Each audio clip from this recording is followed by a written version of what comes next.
I was watching another YouTube short, and it's these funny guys. I don't know, Chinese guys, Chinese Americans.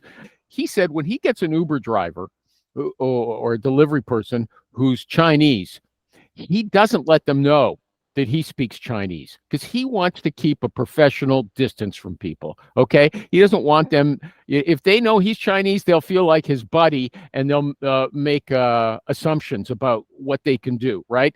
It's less strict. And I have to tell you, it makes sense to me. Don't, he says he's doing the opposite of what he says, don't look for commonalities. Just, you're doing business, you're doing business. Okay. Now, everybody is with you on this, I bet. But I'm with him. I guess, I look back on, it's an old comment.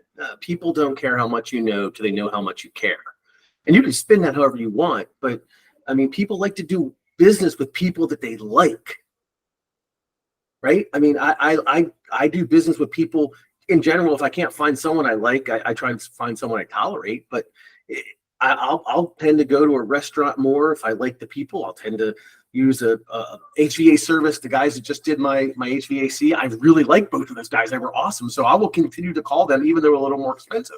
That's a little different. That's a little different than a recruiter calling up and offering you something good. That's a different, because here we've got the job, or it's right in their face, and they don't have to spend a lot of time with you once they get the job. If they're going to work, I always say they should like the people they're going to spend 8 hours a day with, but they don't have to like you.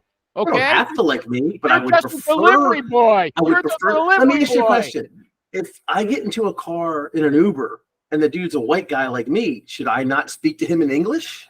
Because he's going to assume things. That doesn't make any fucking sense to me, dude. That's a ridiculous comparison. Okay, that was ridiculous.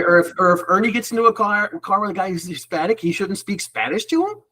I don't even get that thing. That's that's called being nice. It's being conversational. It's being a friggin' human being. Okay. I engage every Uber driver, man. My wife looks at me because what I do for a living, I'm a talker, right? So I get in the Uber driver. I know by the time I'm out of the Uber, I know the guy's married, got kids, everything. I love talking to people.